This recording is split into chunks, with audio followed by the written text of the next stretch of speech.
All right. Pop quiz. Does Zoom do that? Yes. I drink And last. Yes. True. true or false? You can use the space bar to temporarily unmute yourself. True. Yes. And I'll go over the answers at the end, but do continue to shout them out. True or false? The meeting host can read all chat, including the private messages. Yes. False. False. Okay, so we have both true and false, all right? True or false? Meeting settings cannot be changed once the meeting has started. True. False. Oh, I love it. Half the room shout out true and the other half shout out false. It makes me feel good to think that this might be something people don't know the answer to. All right. True or false? Other people can take control of your computer when you're sharing your screen. False. False. False. False. No longer true. True or false? If you have a paid account, you can create a custom meeting ID and passcode for your meeting. True. True. True or false? You must have a paid account to use Zoom polls. False. That I don't know. True or false? The person who owns the Zoom account must start the meeting. False. Depends. And true or false? If the host leaves the meeting will end. True. False. False. Depends. Somebody knows how I think there. All right. I've noticed when I go to Zoom meetings that there seems to be a lot of confusion about what you can or cannot do. And part of the problem is that there are so many options when it comes to Zoom. For example, it depends on what kind of account type you have. If you have an paid account, if you're free, or if you're just attending a meeting anonymously. It depends on whether you're on a computer, on a tablet like an iPad, or on your phone. It also depends on whether you're using a browser or the client app and what version the app is at. So if you're using an older version, features might not be available, or they might be located someplace different than where another person might see them. And then last but not least, you see different features, whether you're a participant, a host, or an account owner. So here's what I'd like you to keep in mind. There are 4 different places that you can set Zoom settings. And some of the settings appear in more than one. Some settings are only possible in one location. So it can be very confusing. And I just want to say, this is not a training session. So I'm not going to go through and explain all the features and how they work and so on and so on. My goal is to just acquaint you with hopefully some features you didn't know that were there. And then you'll have the opportunity, of course, to go research things on your own. And this recording of this video will be available through our YouTube channel if you want to refer back to it. The first place that we're mostly familiar with settings being is in the meeting room itself. And so there are options down at the bottom and you can change different settings there. Then there's the Zoom client application. And I think a lot of people don't realize that there are settings here. If you open the client, and if you're not familiar with the client, this is the icon that you click like in the start menu and it opens up. This is not accessing Zoom through a browser, okay? So this is a standalone client application. If you click on your picture, the little menu pops up and you then click settings there. And then you have a whole bunch of different options.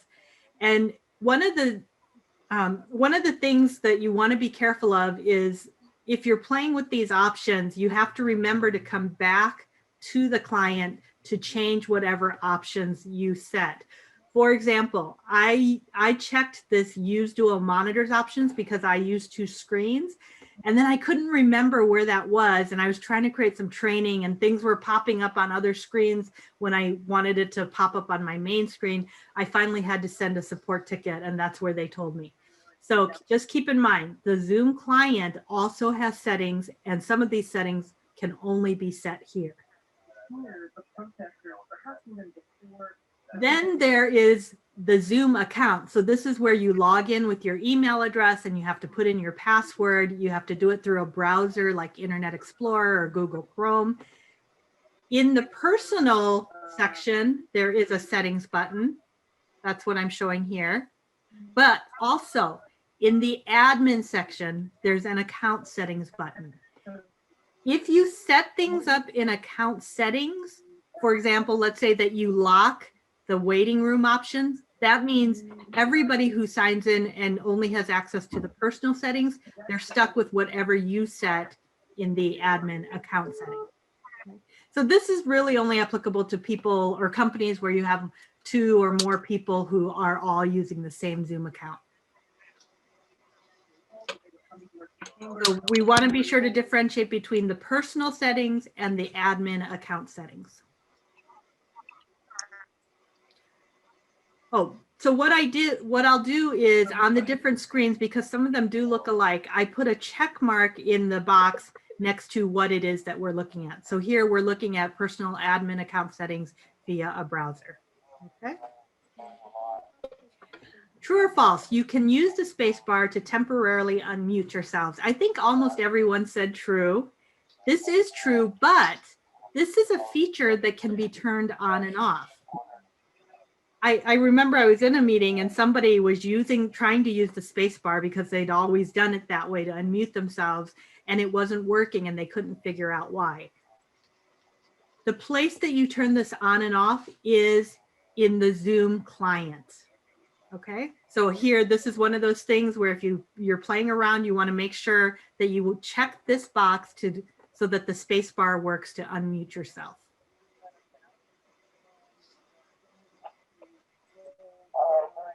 True or false, the meeting host can read all chat, including the private messages. This is false. I know people on the internet are swearing up and down, left and right, that their teachers can read their comments. Zoom states very clearly on their support site, private messages between participants are not viewable by the host. This includes if you are, let's say, a school, your professor cannot read your private chats. Something else. But they can, as I understand, at least in the education one, turn off the ability to have private chats. Yes, that is a configurable setting. Speaking as a teacher, I think that's good. They can't pass notes if you won't let them, right? Exactly. That's good. True or false? Meeting settings cannot be changed once the meeting has started. False. It depends on the feature. So here's how you know if it's a setting that you can change while the meeting is in flight. If you can access it in the meeting room, you can change it. And I want to point this one out in particular. A lot of people have their Zoom accounts set up so that participants cannot share the slides. And then they think, oh, you got to send me the slides as the host so I can share them, or you just go without. No, what you can do is right in the meeting, you click that little arrow next to share screen, and then a menu pops up and you can change it right there. So your participants can share even if the original setting was not allowing them to share. Here, as Michael pointed out, you can change it right in the meeting again if participants can chat only with the host or chat with everyone. And what a lot of people I don't think realize is that there are also settings behind the security button. So if you're the host, you can click the security button and you can change any of these things here.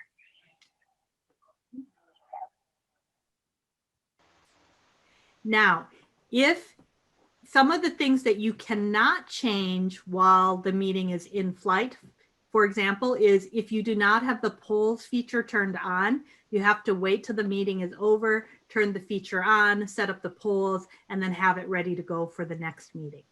So all of those settings that are only available through the web browser when you sign into your account, those things have to be set up beforehand.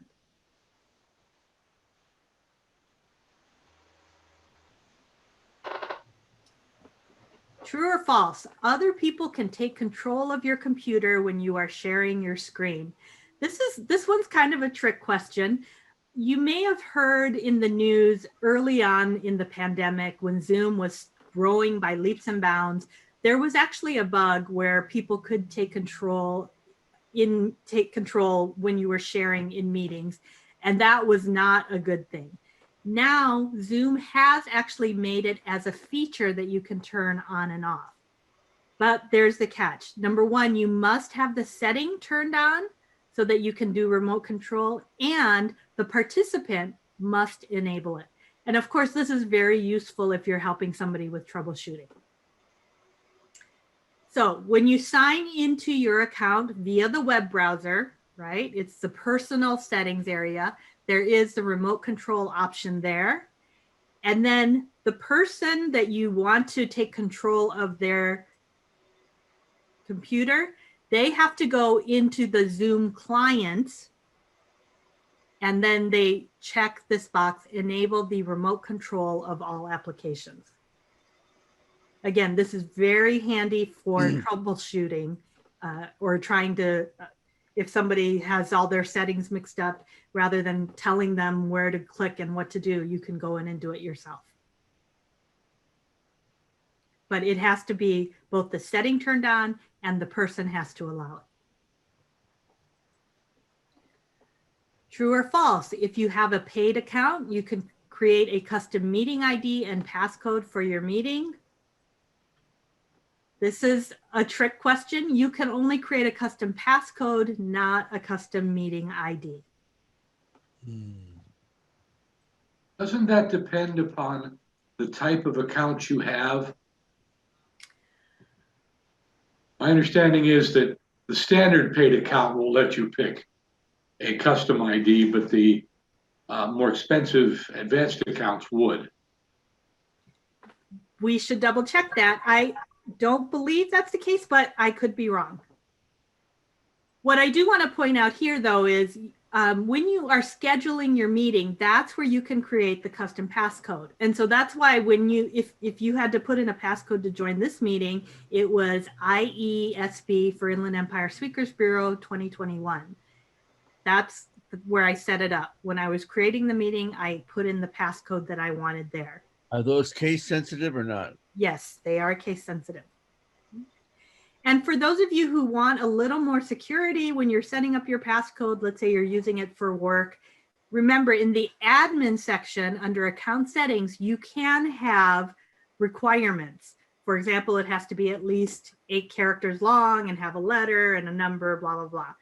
So that is an option that you can send if you need that extra security and other people are creating your meetings for you.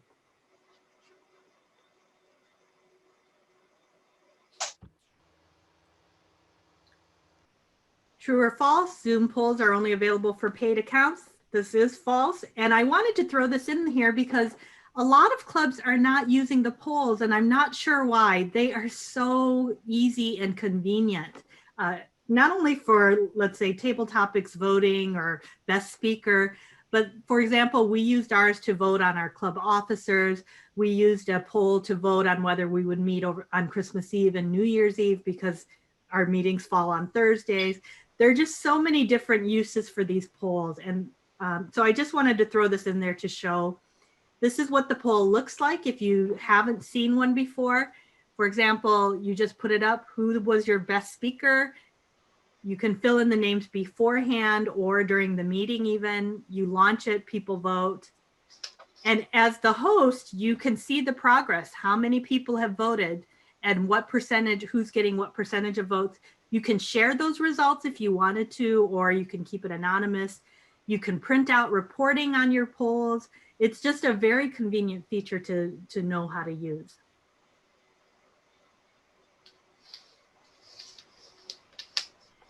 You just need to go into your settings and turn on the meeting polls feature.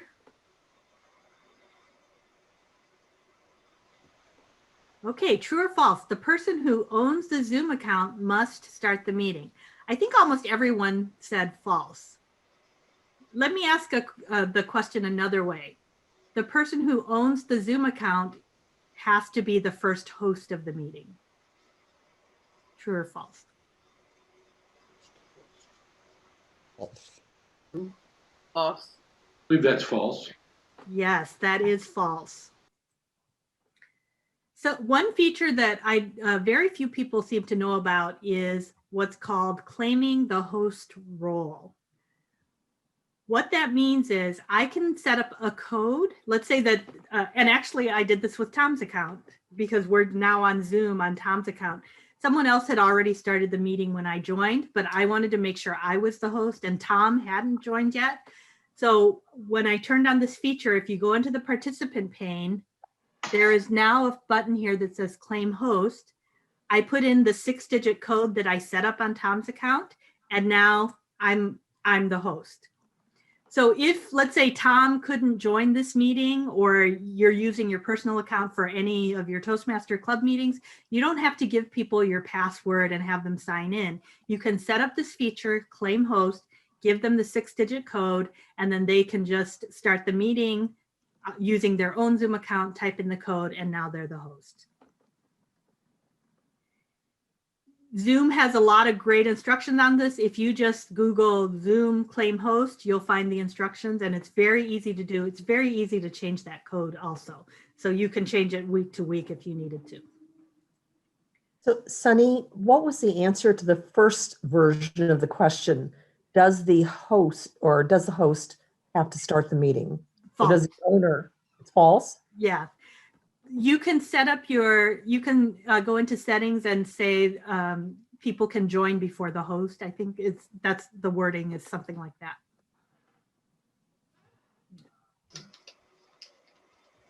I think that's an important misnomer. There are many people who believe that the owner of the account has to be there for a meeting to take place. And that's not right. the case. And it is not the case. Yeah. Okay. Oh, and so let me just say that again, since, sorry, I mixed up the question. Number one, the owner of the account does not have to start the meeting. You can set it up so that anyone who joins can start the meeting. Also, you can set it up so that anyone who has the code can declare themselves the host of the meeting. So if you can't attend at all, give them the 6-digit code and they can start it themselves. They can be the host. And here, this is in the browser. Under the personal settings, that's where you're going to set the host key.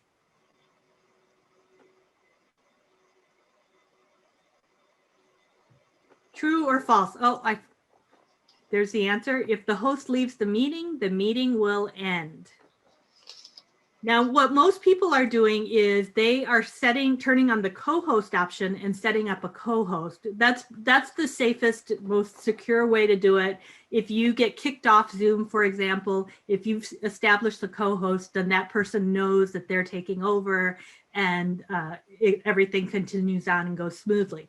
But what if you get kicked off and you have not set up a co-host? What happens? Well, what happens depends on what version of Zoom you're using.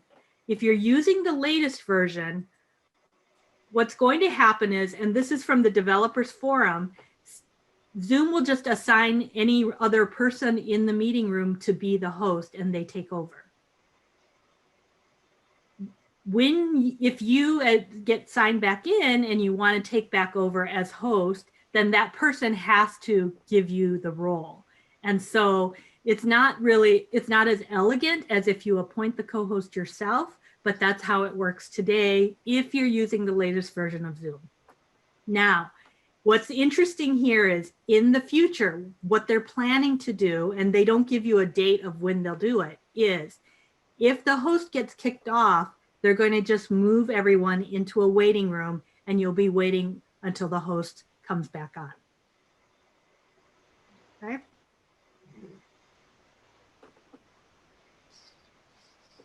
All right, any questions?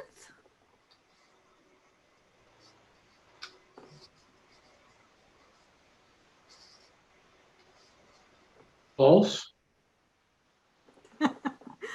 Yep, I think it's false. Okay, thank you very much.